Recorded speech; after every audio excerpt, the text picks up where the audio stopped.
안녕하세요. 코 수술과 그리고 코 질환 치료와 그리고 코 연구를 25년째 지속적으로 하고 있는 코 박사 안태현 박사 인사드리겠습니다. 만나서 반갑습니다. 네, 자, 박사님, 이번 시간에는 코 성형에 대해서 좀 알아보고 싶은데요. 네, 제가 좀 궁금한 게 너무 많은데 좀 알려주시길 바라겠습니다. 코 성형에 대해서. 자, 첫 번째로 코 성형을 할 때 이 콧구멍의 모양을 바꿀 수가 있나요? 물론 가능하고요. 이제 콧구멍을 모양을 바꾸는 거는 우리가 이제 이게 보시면 본인이 코를 이렇게 당겨 보면 어때요? 콧구멍이 바뀌죠. 네. 똑같다고 생각하시면 돼요. 아, 근데 이제 콧구멍을 바꿀 때 콧구멍이 다르거나 콧구멍이 짝짝이거나 한쪽 콧구멍이 뭐 너무 작거나 이런 것도 맞출 수가 있습니다. 굉장히 좀 난이도가 있죠. 난이도가 있고 어렵기는 한데 우리가 코 성형 수술을 하면서 콧구멍 모양의 변화가 있는 것은 당연하다. 이렇게 생각할 수가 있습니다. 어떤 분들이 이제 이런 콧구멍 모양을 받으시면 좋을까요? 콧구멍이 너무 큰 사람들, 그래가지고 이 코가 너무 많이 보이거나 콧구멍이 너무 많이 보이거나 들창코라고, 들창코면서 콧구멍이 너무 큰 사람들, 그런 사람들은 콧구멍을 줄이면서 이렇게 하면 굉장히 예뻐져요. 예쁘고 잘 바뀔 수가 있어요. 그리고 이제 코가 기형적으로 한쪽이 없거나 뭐 이런 분들을 콧구멍을 만들면서 이렇게 재건할 수가 있습니다. 그리고 코 성형을 할 때 실리콘 보형물을 넣지 않습니까? 네네. 뭐 실리콘을 넣을 때도 있고 다른 걸 넣을 때도 있는데 그거 넣으면은 이게 피부가 이렇게 늘어날 텐데 그러면 모공도 같이 넓어지나요? 그러니까 이제 우리가 예전에 L자 실리콘이라고 해서 코끝까지 삽입을 하면 네. 우리가 모공은 코의 모공은 코끝 쪽이 많이 있고요. 위쪽은 모공이 많지가 않아요. 땀구멍은 있지만 모공이 그래도 큰 게 코끝 쪽이거든요. 코끝 쪽인데 예전에 이제 L자 실리콘을 크게 넣은 경우에는 약간 모공이 커집니다.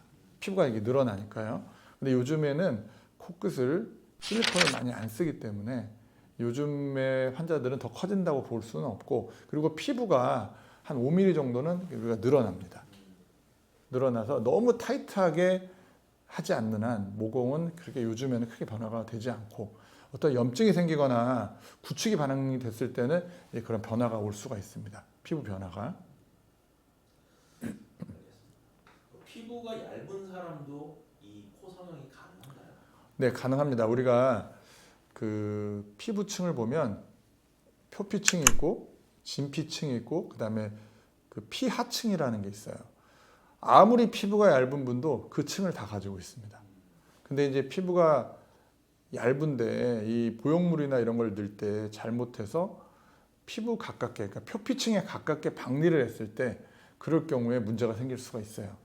그러니까 이거를 피하층으로 들어서 올린 다음에 거기다가 보형물을 실리콘을 넣지 말고 연골로 콧대를 세우거나 그러면 굉장히 자연스럽게 높일 수가 있습니다. 그러니까 보형물은 시간이 지나면 이제 그 이물질이기 때문에 비치거나 돌출이 되거나 그럴 가능성이 굉장히 높아요. 근데 이제 그 부분을 자기 조직이나 아니면 연골 조직, 그다음에 동종 연골 조직이나 이런 것들을 이용해서 코를 할 경우에는 비치지 않고 자연스럽게 할 수가 있습니다. 방금 원장님이 말씀하셔서 갑자기 기억이 나서 여쭤보는 건데요. 네.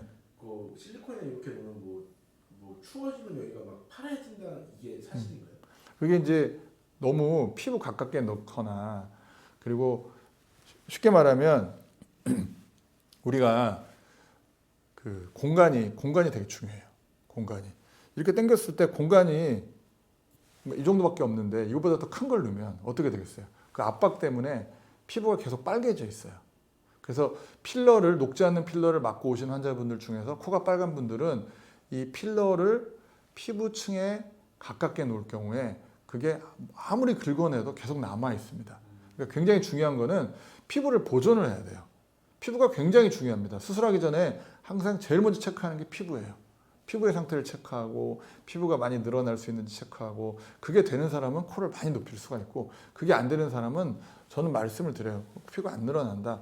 그러니까 2번 나눠서 하든지 많이 세우고 싶으면 우리가 늘려놓으면 어느 정도 늘려놓으면 그 유지가 되거든요. 그리고 나서 1년 정도 있으면 좀 늘어나 있어요. 그 상태에서 또 피부가 늘어나 있으면 조금 더 세울 수가 있거든요. 그래서 이렇게 단계적인 스테이지 오퍼레이션을 하는 것도 또 하나의 방법입니다. 코 성형을 할 때 이 코 높이는 것뿐만이 아니라 크기 자체를 전반적으로 이렇게 크게 키울 수도 있나요? 그러니까 피부가 작잖아요. 그래서 피부가 작은 거를 결국 피부가 늘어나면 얼마든지 키울 수가 있는 거죠. 그러니까 피부가 늘어나게 하려면 결국은 우리가 아까도 말씀드린 것처럼 과도하게 늘리면 안 되고 스테이지 OP, 나눠서 수술을 하는 방법이 더 좋을 수 있습니다. 그러니까 어느 정도 만들어 놓고 한 1년이나 2년 있다가 더 키울 수가 있다는 거죠. 그러니까 작은 거를 키우는 게 우선 제일 동양인들이 많이 하는 코 성형 수술이 되겠죠. 서양인들은 축소를 많이 하는데 동양인들은 어쨌든 키우는 걸 많이 하는데 피부가 많이 늘어나는 사람은 엄청 높일 수가 있어요. 그러니까 예를 들면 동남아 쪽, 우리가 남방 계열이라고 하죠. 남방 계열 환자들은 코가 퍼져 있고 코가 넓죠. 그런 사람은 진짜 얼굴이 완전 다른 사람처럼 바꿀 수가 있고 근데 이제 코가 워낙 작은 사람들은 피부가 작기 때문에 너무 무리하게 하는 거는 조금 위험성이 있고 그런 거는 스테이지 OP, 나눠서 수술해야 된다. 이렇게 말씀드릴 수 있습니다. 이거는 돌발 질문인데 원장님도 그런 얘기를 들어보셨을 텐데 이 코가 크면은 이게 거기가 크다 이런 얘기 들어보신 적 많이 들었죠. 네. 네. 실제로 그런가요? 실제로 그런 것 같지는 않아요. 네. 남자들 보면 화장실 가서 보면 알잖아요. 코가 엄청 큰데 뭐 그렇지 않은 경우 되게 많잖아요. 그거하고 연관성은 없는 것 같고 네. 유전적인 거에 한 영향인 것 같죠. 그거는 왜 그런 얘기가 나왔을까요? 코가 이제 크면 왠지 힘이 셀 것 같잖아요.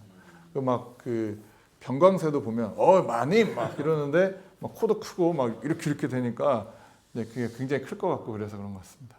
자, 코 박사님이 말씀하신 그거는 이제 근거가 없는 얘기다. 이걸로 이제 정리하는 걸로. 부정으로, 네. 부정 그거는 그냥 부정이다. 그리고 그 코 성형을 하면은 이 돼지코를 할 수가 없나요? 이제 움직이면 되죠. 네. 움직이면 되는데 돼지코가 여러 가지 종류가 있어요. 연골이 하나도 없는 그 남방 계열 사람들, 그 돼지코는 정말 연골이 하나도 없는 거예요. 어느 정도 연골이 있는 사람들은 어느 정도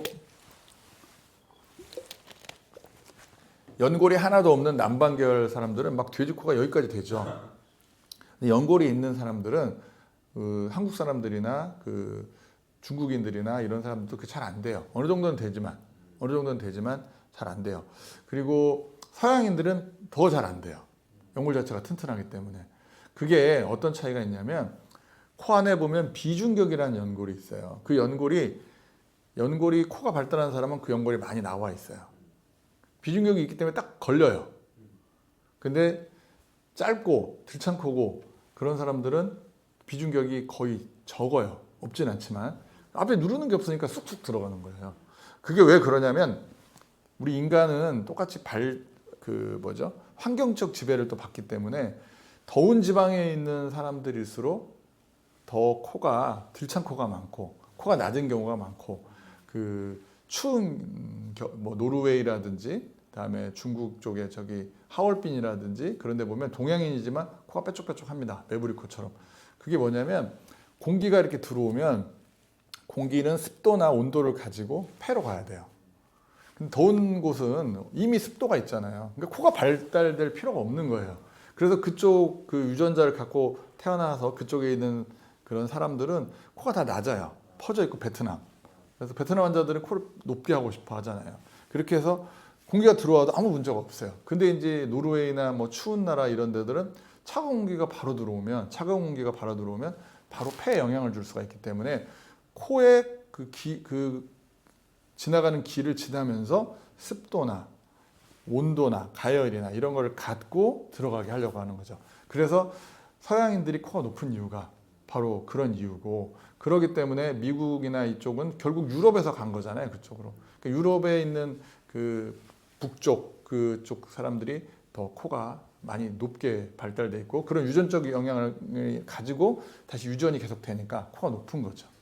그러면 그 약간 코 낮은 들창코인 사람들이 이게 수술을 해서 코를 높이고 이 코 구멍 뒤로 내렸는데 이 들리는 거는 안 되는 건가요? 안 되는 거죠. 그러니까 이제 우리가 들창코 수술을 했을 때 그거를 안정적으로 하려면 가장 중요한 포인트가 아까도 말씀을 드렸지만 비중격이라는 코 안에 있는 연골이에요. 그 비중격이 있느냐 없느냐에 따라서 코의 형태가 바뀌거든요.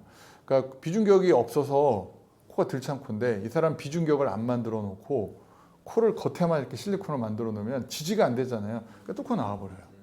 그러니까 그런 사람들 수술할 때는 앞에 비중격을 꼭 만들어 놓고 구조적으로 서양인처럼 만들어 놓고 그 다음에 수술을 해야지 이게 문제가 생기지 않습니다. 그리고 이게 그래야지 죽을 때까지 쓸 수가 있어요.